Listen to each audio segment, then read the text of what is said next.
Good morning, Dave. How are you doing today? I'm good. Thank you, Earl. Thank you for having me. Absolutely. We got to get something straight here, right here in the very beginning. And are we talking about Morton High School in Chicago? And if it is it Morton East or West? No, it is Morton, Illinois. It's downstate Illinois. It's in Tazewell County. Okay. 17,000 people. Just plain Morton, Illinois. My wife graduated from Morton West, and so she's going, if he's from East, you're not talking to him. Where are you, Arrow? Where are you? I'm in North Carolina and sitting next to a beautiful lake at Andrew Jackson State Park. It's a beautiful day in Carolina, sir. I love North Carolina. What city? Charlotte, North Carolina.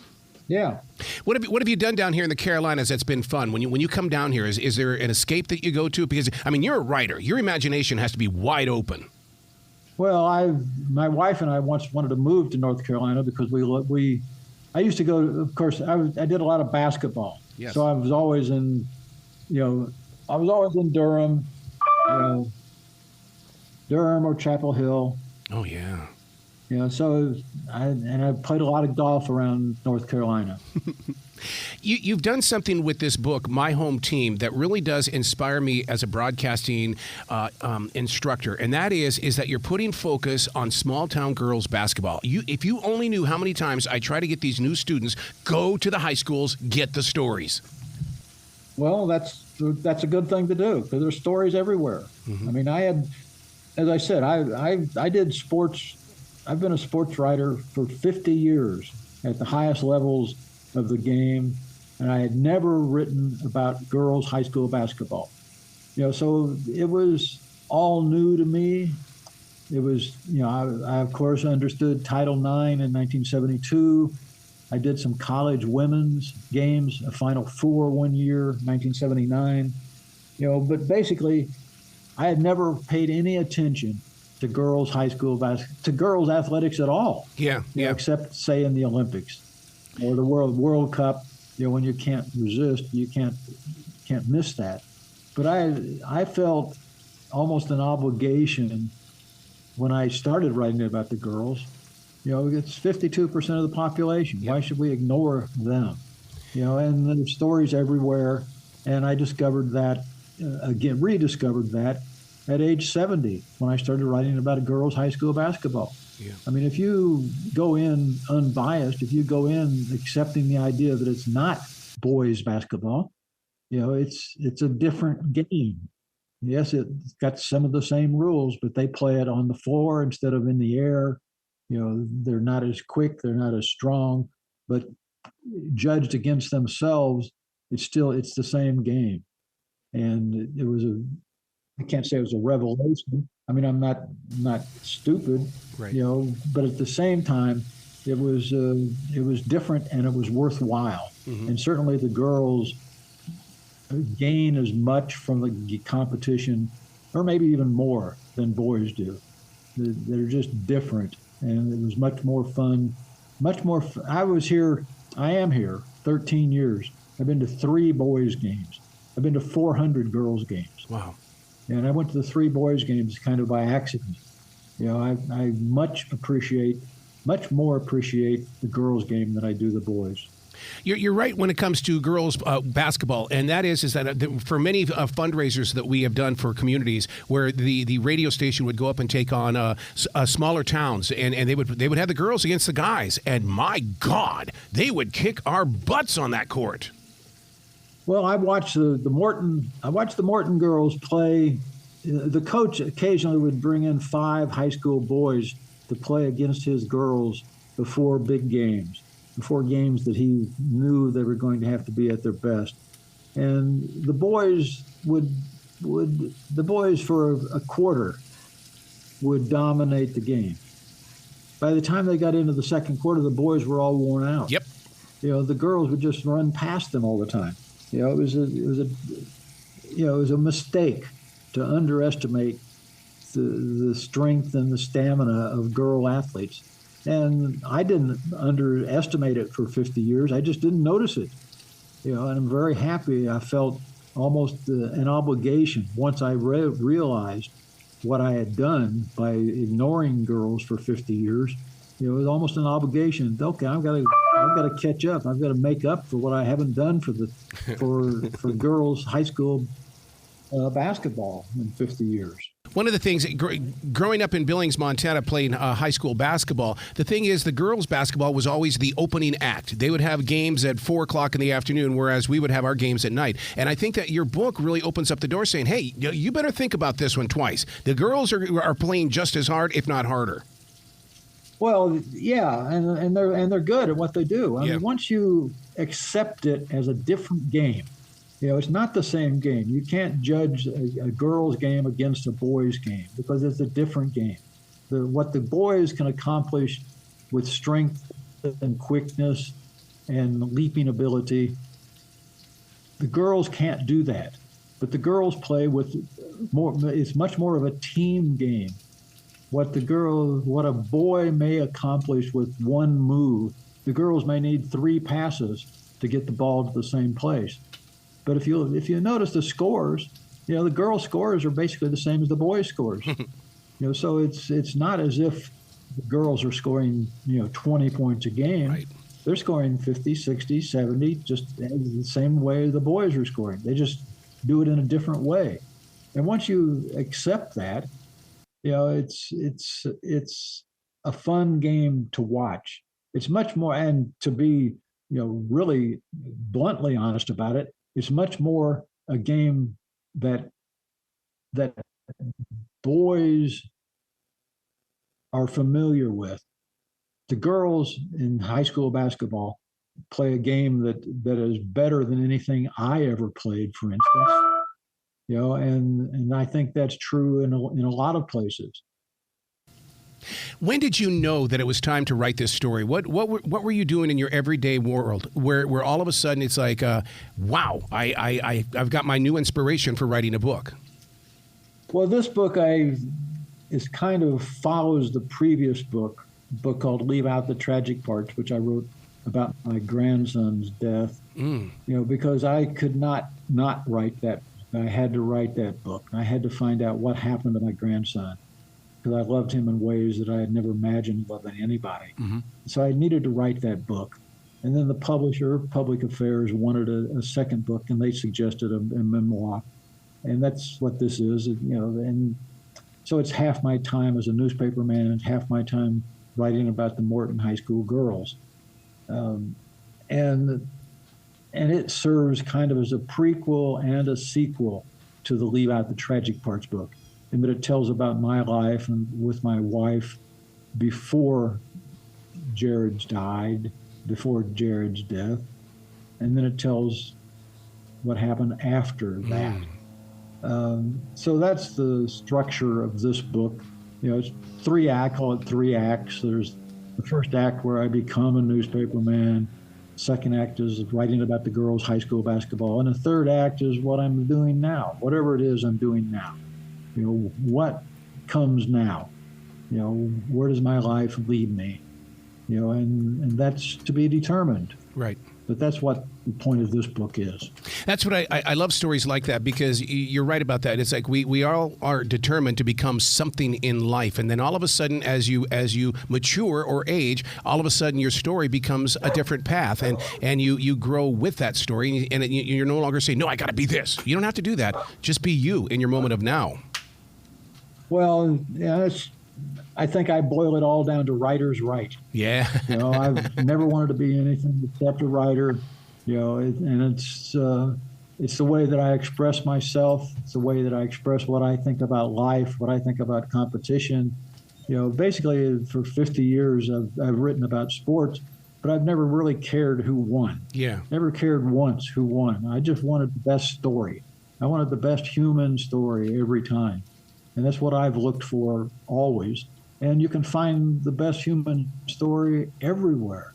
I mean, you don't have to be at 17 Muhammad Ali fights or 55 Masters or go around the world playing golf. You can find the best story, in a little town in central Illinois, a bunch of girls playing basketball, with 200 people in the building. And I've enjoyed that. And it fits perfectly with the life that I've led. I don't need 60,000 people cheering at a basketball game to enjoy the basketball game. And I think people have sat near me at basketball games, and they've learned that they don't talk to me during a basketball game because I don't talk to them. I'm there to watch the basketball game. And I watch the basketball game, and I hope I see something I've never seen before, and I'll write about that. And that happens all the time. One of my rules of life and rules of journalism life, if you're paying attention, if you're really paying attention, you're going to see something every game you've never seen before. Write about that. Report on that. And that's what I've done with the girls, and I go into every game thinking that. It may be just getting to the game may have been the thing that never happened to me before. My wife would ride with me in the car to the games. Something would happen. I'd write about that on the way to the game. Whether or at halftime. I wrote a column, one of them about a father whose daughter had twisted her ankle in a game. The father picked her up off the floor and carried her to the training room. Well, I've never seen that in an NBA game, so I wrote about that. And there's if you're paying attention, you're going to see something all the time that you want to tell people about. You want to tell people, you want to tell it in a memorable way, and that's what I've tried to do, and it's always fun. Do you see yourself as a silent wolf? And what that means in Native American spirituality is that you sit underneath the brush of a tree, watching life, documenting life, and then teaching life. I've never heard that before, but exactly right. Exactly right, Harold. That's I love that. I'll do a little research on that idea, but that's what I've done. I've done that forever, and I sit in the third row of the bleachers with my notebook. My wife, never spoke to me because she knew that I was paying attention. Yep. I sit with at Morton High School girls' games, grandma row. There are 4 grandmothers that always sit together. I'm kind of an honorary grandmother. I sit with them. They want me there, but they don't talk to me because they know I'm paying attention. And that's the same thing. Yeah, you observe life, you note life, you try to express your understanding of life in a way that somebody else might appreciate it. Somebody else might grow from it. Somebody else might say, maybe I better pay attention to life a little more. Things are happening. And that's what I do, and that's what I've tried to do, forever. And I've been able to do that as well at girls' high school basketball as I was able to do it at Super Bowls. Probably better because you're closer to it. You understand it. You're part of it. So this book, My Home Team, is I treat the girls' basketball games as serious basketball. I'm not making fun of the competition. I'm not belittling it or denigrating it or thinking it's not boys basketball. How good can it be? I'm not doing any of that. I treat it as serious games, as serious parts of life, and while looking for the things that I've never seen before. Have you ever thought about writing a story about those benches inside those gymnasiums? Because those benches have history to them, probably many decades of history. I'm sorry, about what? About the benches. I mean, when you walk into a gymnasium, those aren't chairs we're sitting in. Those are benches we're sitting on, and those benches are hard to sit on sometimes. Oh, well, yes, there is that, but over the years, I've eaten enough Milk Duds that I've got enough padding that the benches don't bother me that much anymore. Now that's a story. Eating Milk Duds at a girls' high school basketball game. That to me is a story. Well, I've written it several different ways, and even 60 Minutes did a piece on me. They were desperate for something one week, I guess. But 60 Minutes did a piece on me, and one of the things they wanted done, they wanted to see one of the girls deliver a box of Milk Duds to me. and so they arranged for that to happen, because that's the way that the Lady Potters had paid me, with milk duds. Right. And a different player would deliver a box of milk duds to me before every game. Don't you love the community? I mean, you truly are a part of the community. I always believe that, yes, going to church is part of the community, but you've got to reach beyond the four walls of the church into the community, and that's what you're doing with this book. Well, I didn't realize that for a long time. Really for a long time, I did not realize that, because that had never been part of my working MO. In fact, I had avoided that. I didn't want that. I wanted to be impartial. I wanted to be unbiased. I wanted to be the observer. I wanted to be somebody on the outside until it late in my life, age 75, 76 maybe, I realized how important it had become for me. So that's when my grandson's troubles began, my wife's troubles began, and there were people there for me. And if I had been still the unbiased observer, they would not have reached out to me the way that this community in Morton, Illinois has reached out to me. And so that made, the dark time in my life. The Morton High School girls basketball team were the light in my life. And so it was important to me in ways that the games had never been important to me before. Protecting your writing, all these years of writing. During that transition period, it's got to go to another generation. How do you protect it and make sure it gets into the right hands?